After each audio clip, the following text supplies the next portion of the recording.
1940년 북한에서 고등학교 운동장에 학생들이 모여 있었습니다. 학교에서 비상벨이 울리고 학생들은 전부 운동장으로 모였는데, 운동장으로 모였을 때에 이제 당시 학교에서 하던 일들 가운데 하나가 불시 검문이었어요. 아이들 가방에 무엇을 가지고 다니나. 그런데 그때는 특히 저 북한에선 이제 아이들이, 학생들이 성경책을 가지고 다니나 하고 성경책 검사를 했는데, 성경책 검사를 하면서 두 사람이 걸렸습니다. 한 사람은 여학생이었고 한 사람은 남학생이었습니다. 이 종교검열에 걸린 여학생이 교장실로 끌려갔을 때 그 여학생은 교장실에서 그런 이야기를 합니다. 성경의 악에 대해서 가르치는 일이 없는데 왜 성경을 읽지 못하게 하느냐, 그런 거였어요. 그러면서 자기는 성경에서 나쁜 것을 가르치는 일이 없기 때문에 난 계속 성경을 읽겠다. 그리고 이 여학생은 고집을 부렸습니다. 남학생은 아무 말도 못하고 벌벌 떨다가 남학생은 퇴학을 맞았습니다. 그리고 여학생은 벌벌 떨다가 여학생은 성경을 계속 읽다고 고집을 부리고 내무소로 끌려갔습니다. 내무소로 끌려간 여학생은 몇 주 후에 시체가 돼서 돌아왔어요. 그때 이 여학생이 피투성이로 시체가 돼서 돌아온 그것을 보고 그녀가 얼마나 용감한 사람인지, 얼마나 신앙에 대한 그러한 믿음을 가지고 있는지 남자는 크게 충격을 받았습니다. 그래서 자기가 부끄러움을 느끼고 그리고 눈물을 흘리고 하나님 앞에 회개하며 기도했습니다. 기도하기를, 하나님, 저 여학생처럼 순교자로 살게 해주세요.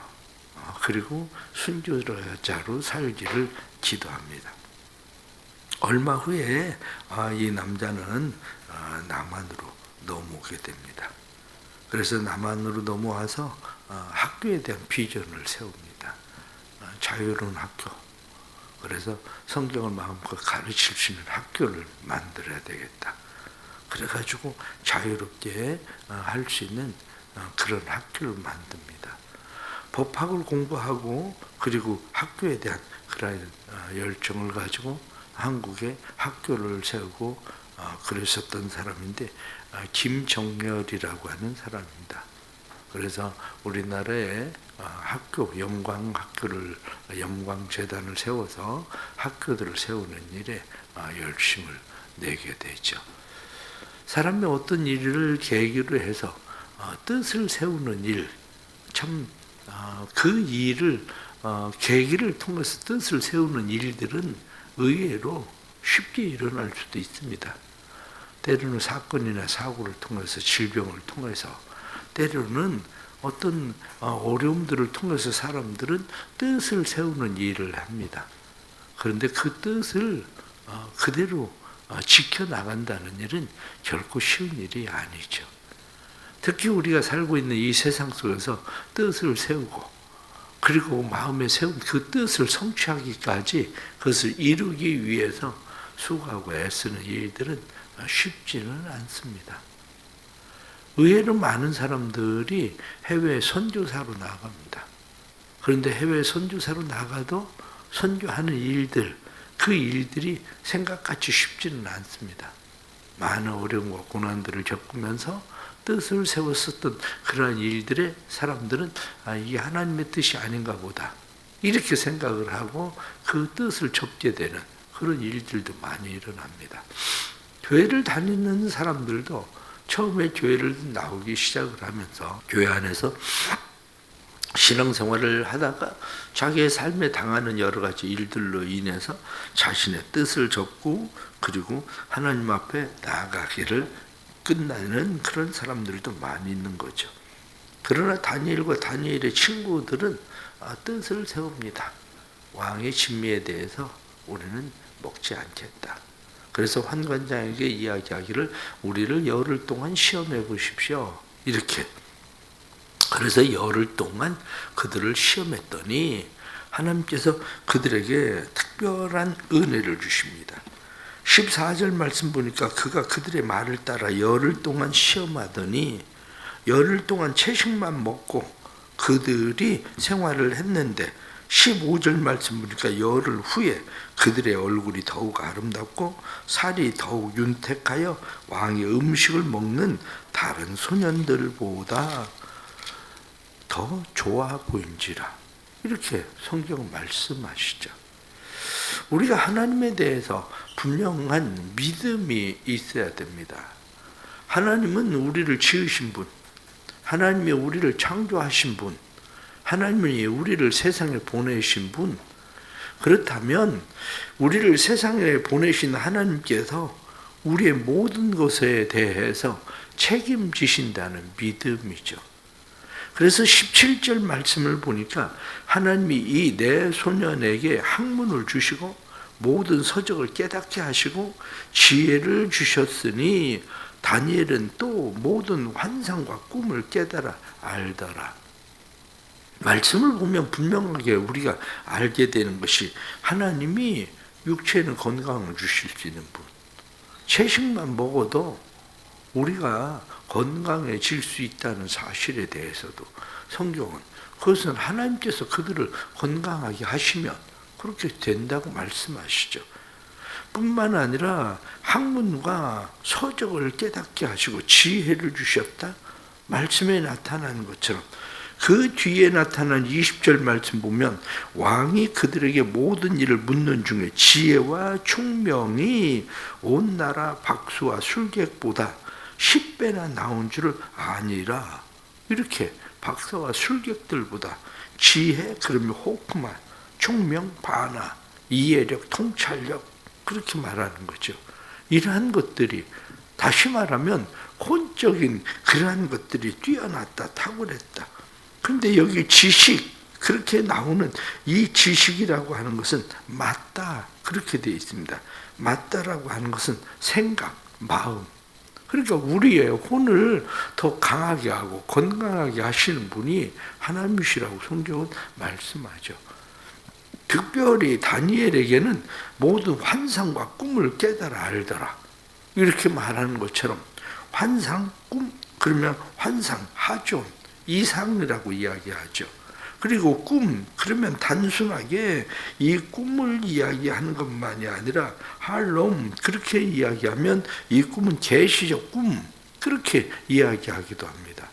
그러니까 결국 하나님의 계시를 깨달아 아는 영적인 사람. 그래서 다니엘에 대해서는 앞으로도 이야기하지만 하나님의 신이 있는 사람, 이렇게 이야기하는 그 사람. 결국 우리의 영과 혼과 육을 강하게 하고 강건케 하시는 분이 누구냐?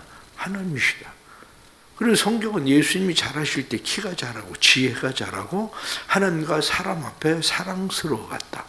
그렇게 성경은 말씀을 해주고 있는 거죠. 그렇다면 우리는 이 하나님에 대한 분명한 믿음을 가지고 있어야 됩니다. 이 하나님에 대한 이 믿음이 왜 우리에게 필요하냐? 신앙생활이라고 하는 것은 결국 하나님에 대한 믿음을 가지고 살아가는 거 아닙니까? 신앙생활은 그분을 내가 믿고 의지하고 신뢰하기 때문에 내 삶의 기준을 그분에게 맞추고 살겠다는 것이 신앙생활입니다. 기준점을 나에게 맞추면 기준점에 의해서 늘 우리는 흔들릴 수밖에 없죠. 우리 옛날 어른들을 보면 참 뜻을 세우면 그 뜻을 굉장히 잘 지키신 것 같아요. 왜냐하면 지금 상황이나 뭐 옛날 같은 경우하고 비교를 하면 어디 뭐 비교가 되겠습니까? 그런데 옛날 사람들은 막 눈이 그렇게 많이 와도 그 멀리서 새벽 기도회를 나오는 것을 보면 장마철에 비가 그렇게 와도 새벽 기도에 나오는 것을 보고 수요 기도에 나오는 것을 보면 그때 당시엔 사람들이 뭐 새벽 기도회나 수요 기도회나 사람들이 나오는 사람들이 그렇게 달라지지 않았어요. 그런데 지금은 차 타고 교회 앞에까지 와도 눈 와서 못 오고 비 와서 못 오고 우리는 지금 뭐 무슨 뜻을 정하고 산다고 얘기하지만 우리가 뜻을 정하고 사는 것의 기준은 누구냐면 내가 그 뜻을 정하고 사는 것의 기준으로 우리는 대부분 살아가는 거죠. 그러나 뜻을 정하고 사는 사람들에겐 분명한 몇 가지가 있습니다. 뜻을 정하고 살아가는 사람들의 분명한 몇 가지 중에 가장 첫 번째는 기준점을 바로 세우려면 삶을 은혜로 받아들이는 믿음이에요. 그러니까 내가 살고 있는 이 삶이 하나님의 은혜다라고 은혜로 받아들일 수 있는 믿음, 이게 중요한 거죠. 다니엘과 다니엘의 친구들을 생각을 해보십시오. 그들이 605년에 바벨론으로 포로로 끌려온 사람들입니다. 포로라고 하는 것이 참 비참한 생활 아닙니까? 포로라고 하는 것은 가족들을 다 떠나서 그리고 이국 땅에 말도 안 통하는 땅에 와서 그렇게 살아가는 그 삶이라고 하는 것이 얼마나 힘들고 어려운 상황의 시작이겠습니까? 그런데 그들이 왕이 지혜로운 사람들, 괜찮은 사람들을 뽑는 그 중에 뽑혔다는 사실 자체도 은혜였죠. 이들에게. 그리고 왕이 그들에게 지혜를 주고 학문을 주시고 뿐만 아니라 하나님께서 그들에게 건강도 주시고 환관장이 그들의 말을 들을 수 있게 하시는 그런 은혜를 주시는 것. 삶이라고 하는 것은 어떤 면으로는 환관장이 안 돼. 무슨 쓸데없는 소리 하는 거야. 너네가 그렇게 되면 나만 피곤해져. 나만 힘들고 나만 어려워지는데 왜 내가 너네 말을 들어야 되는데 열흘 동안 내가 너희를 시험할 이유도 없어. 주는 대로 먹어. 그러면 그만 아닙니까? 그게. 그런데 왕의 환관장이 그 이야기를 듣고 그래 그럼 열흘 동안 시험해보자. 이렇게 이야기하고 받아들일 수 있다는 자체가 은혜인 거죠. 그러니까 바벨론에 포로로 끌려온 것도 그것뿐만이 아니라 그곳에서 선택을 받았다는 것도 환관장이 자기들에게 말을 들었다는 것도 그것뿐만 아니라 그렇게 시험을 해봤더니 자기들이 더 윤택해지고 건강해졌다는 것도 모든 것이 내가 한 건 뭐가 있습니까? 내가 한 건 아무것도 없는 거지. 내가 한 건 아무것도 없는데 거기서 깨닫게 되는 것이 이게 하나님께서 우리에게 주신 은혜구나. 그걸 은혜라고 깨닫는 게 중요한 거죠. 왜 사람들의 삶의 기준점이 그렇게 바뀌느냐? 삶의 기준점이 내가 삶의 기준점이 되니까 자꾸 바뀌는 겁니다. 기준점은 하나님의 말씀, 캐논이라고 하는 것은 정경이란 말이거든요. 성경을 우리가 캐논, 정경이란 말은 척도 이런 말이거든요. 척도 이렇게 이야기할 때 이게 몇 센치나 될까? 그러면 사람이 손바닥으로 해보고 이거 30cm 조금 안 되겠는데 이렇게 생각을 합니다. 그건 정확하지 않아요. 그러나 자를 가지고 딱 재면 이거 25cm네? 이렇게 이야기할 수 있는 이게 있어야 기준점이 있어야 되는데 그 기준이 뭐냐? 성경은 그 기준이 하나님이시고 그 기준이 성경이라는 거예요. 그 기준이. 그런데 이 성경이 기준이 되고 하나님이 기준이 되려면 하나님의 은혜라는 은혜의 기준점이 생겨야 우리가 뜻을 정하고 살게 돼요.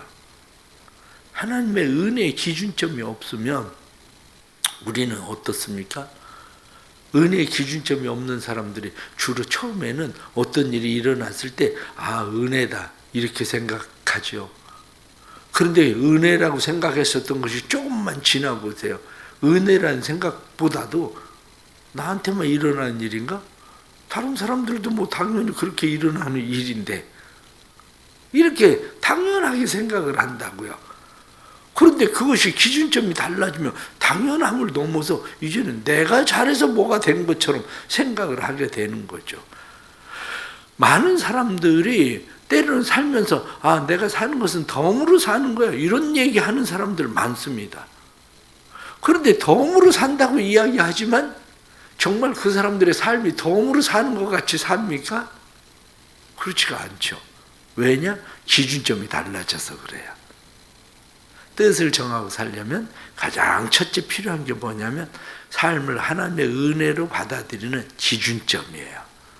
그래서 우리의 삶이 내 손에 있는 것이 아니라 하나님의 손에 있다는 이 기준점, 이게 분명해져야 뜻을 정하고 살아가게 됩니다. 이 기준점이 분명해지면, 내가 기준점이 분명해지기 때문에 뜻을 정하고 살아가는 사람들은 기준점이 하나님의 기준점이기 때문에 이 사람들은 하나님을 두려워하지 사람이나 환경을 두려워하지 않습니다. 우리가 뜻을 정하고 뜻이 무너지는 그러한 이유들 중에 하나가 뭐냐? 그 이유는 사람을 두려워하고 환경을 두려워하기 때문에 그런 거죠. 오늘 10절에 나타난 말씀을 보면 그렇게 되어 있습니다. 환관장이 다니엘에게 이르되 내가 내 주 왕을 두려워하노라. 말씀을 보니까 그렇게 되어 있습니다. 내가 내 왕을 두려워한다. 그런데 다니엘의 친구들은 어떻습니까? 그들은 하나님을 두려워하는 사람이었던 거죠. 사람을 두려워하는 게 아니라 하나님을 두려워하는 사람. 그래서 9절 말씀을 보니까 하나님이 다니엘로 하여금 환관장에게 은혜와 긍휼을 얻게 하신지라. 은혜와 긍휼을 얻게 하신 분이 하나님이시기 때문에 환관장보다도 왕보다도 그들은 하나님을 두려워하는 사람. 뜻을 정하고 살려면 하나님을 두려워해야 됩니다. 환경보다도 하나님을 두려워해야 됩니다. 이 두려움에 대해서 마음 가운데 사람들은 누구나 다 두려운 마음들을 가지고 있습니다. 그러나 이 두려움이라고 하는 것은 어떤 면으로는 경고라고 그렇게 이야기하죠. 두려움은 경고다. 두려움은 위험을 막을 수 있는 경고라는 거예요. 두려움은. 그런데 여러분들은 어떻습니까? 어떤 사람들은 조금만 몸이 이상하면 그냥 이제 아플라나 봐, 쉬어야 돼. 그런 사람도 있어요. 지혜로울 수도 있죠. 그런데 어떤 사람은 그런 상황들 속에서 꾸준히 그 일을 계속합니다. 그런데 종종 보는 사람들 가운데 꾸준히 그 일을 계속하는 사람을 보면서 느끼는 것은, 만약 저 사람이 저 일을 꾸준히 저렇게 하지 않았다면 벌써 누워 있었을 거다. 이런 사람도 많습니다. 그 사람들은 그것을 두려움으로 받아들이는 게 아니라 도전으로 받아들이고 그 일을 계속해 나갑니다. 이 이야기는 결국 사람보다 환경보다 우리의 마음 가운데에 두려움에 대해서 거절할 수 있는 용기가 필요한 거죠. 거절하는 용기. 자기에게 닥쳐 있는 여러 가지 일들 속에서 거절할 수 있는 용기를 가지고 그것을 거절하고 다니엘과 그 친구들이 행한 거죠. 세상 속에서 세상의 수단, 세상의 방법 끊임없이 우리에게 요구하는 게 많습니다. 너 그렇게 하면 성공하지 못해. 그렇게 하면 너 안 돼. 이렇게 끊임없이. 그런데 믿음의 사람은 그런 가운데서 그런 것을 거절할 수 있는 용기, 그것을 가져야 되는 거죠. 가장 중요한 것은 뜻을 정하고 산다는 게 뭡니까? 뜻을 정하고 산다는 게 무엇인가를 좀 더 이해해야 됩니다. 뜻을 정하고 산다는 것은 모방자가 아니라 변화자로 사는 삶입니다. 우리는 끊임없이 무엇을 모방합니다. 그래서 다른 사람들이 기업에 어떤 특허를 내고 무엇을 개발하고 만든 그런 일에 대해서 사람들은 그것을 그대로 모방하고 따라가는, 우리가 소위 말하는 짝퉁이라고 얘기하죠. 그런 짝퉁. 그런데 개발자들을 생각해 보십시오. 개발자들은 모방자로 머물면 얼마 안 가서 그들은 망합니다. 왜냐? 더 이상 모방이 안 되거든요. 그런데 개발자들은 어떻습니까? 개발자들은, 변화자들은 새로움을 계속 추구해 나갑니다. 끊임없이 새로움을 추구해 나가는 것. 신앙은 그런 것 같습니다. 신앙은 변화자로 사는 겁니다. 신앙은 모방이 아니라 변화자로 사는 것. 예수 그리스도 안에서 참된 변화를 만나고 예수 그리스도 안에서 만난 그 참된 변화를 끊임없이 추구하는 거. 이게 바로 우리가 살아가야 될 신앙의 삶의 모습이죠. 우리는 하나님의 은혜 입은 사람들입니다. 다니엘이 하나님의 은혜 입었던 것처럼 우리는 그런 은혜를 입지 않았다 이렇게 이야기하지만 어쩌면 우리는 그보다도 더 큰 은혜를 입은 사람들인 거죠. 그보다 더 큰 은혜를 입은 사람들이 우리의 삶의 기준점이 어디냐? 세상 사람들은 여전히 세상의 성공의 삶의 기준점을 두고 있지만 이미 우리는 삶의 기준점을 하나님으로 두고 있잖아요. 하나님을 삶의 기준점으로 둔 우리는 훨씬 더 편합니다. 왜냐? 세상의 기준점은 이렇게 저렇게 계속 끊임없이 세상의 기준점이 바뀌기 때문에 그 기준점을 따라가기 힘들지만 우리는 하나님의 성경이 우리의 기준점이기 때문에 그 기준점에 맞추는 일은 훨씬 더 쉽습니다. 그렇다면 용기를 내십시오. 세상을 두려워하지 말고 하나님을 두려워하는 용기, 사람을 두려워하지 말고 하나님을 두려워하는 용기, 그래서 거절할 수 있는 용기, 이 용기를 가지고 우리가 세상에서 하나님이 나를 모방자로 보내신 게 아니라 세상의 변화자로 하나님이 나를 보내셨다. 나를 변화시키는 것뿐만 아니라 세상을 변화시키는 변화자다. 그래서 누구든지 그리스도 예수 안에 있으면 새로운 피조물이라. 이전 것은 지나갔으니 보라 새 것이 되었도다 하고 말씀한 그 말씀대로 변화자의 삶, 이러한 삶이 우리의 삶 속에도 다니엘처럼 계속해서 일어나기를 간절히 바랍니다. 기도하겠습니다. 은혜 주신 하나님, 새벽에 우리를 불러주시고 주 앞에 나오게 하셔서 감사합니다. 새벽에 은혜 주신 하나님께서 우리를 주의 은혜 가운데로 인도하셨으니 그 은혜와 사랑과 진리 안에 온전히 거하게 하시고 하나님의 선하신 뜻 이룰 수 있도록 도와주옵소서. 약할 때 강함 되시는 하나님을 믿고 의지하고 신뢰합니다.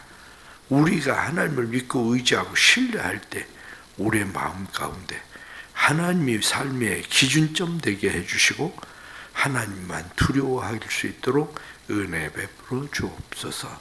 믿음, 용기를 주셔서 세상을 거절할 수 있는 용기도 주시고 믿음으로 달려갈 수 있는 용기도 주시고 세상에 무릎 꿇지 않는 용기도 주시고 그래서 하나님의 사람으로 하나님께서 우리의 영도, 혼도, 육도 강건하게 하시는 분이고 우리에게 은혜 베푸시는 분임을 확신하는 믿음으로 살아갈 수 있도록 도와주옵소서. 주님의 교회가 은혜 가운데 날마다 부흥케 하시고 믿는 자들 더해 가게 하시고 구원의 역사 일어나도록 도와주시고 다음 주에 있을 유치부 성경학교 외에도 은혜 베풀어 주셔서 유치부 어린아이들이 하나님의 말씀 앞에 잘 세워질 수 있게 하시는 은혜와 사랑과 축복을 허락해 주옵소서. 오늘도 하나님을 믿고 의지하고 신뢰함으로 하나님 앞에 나아갑니다.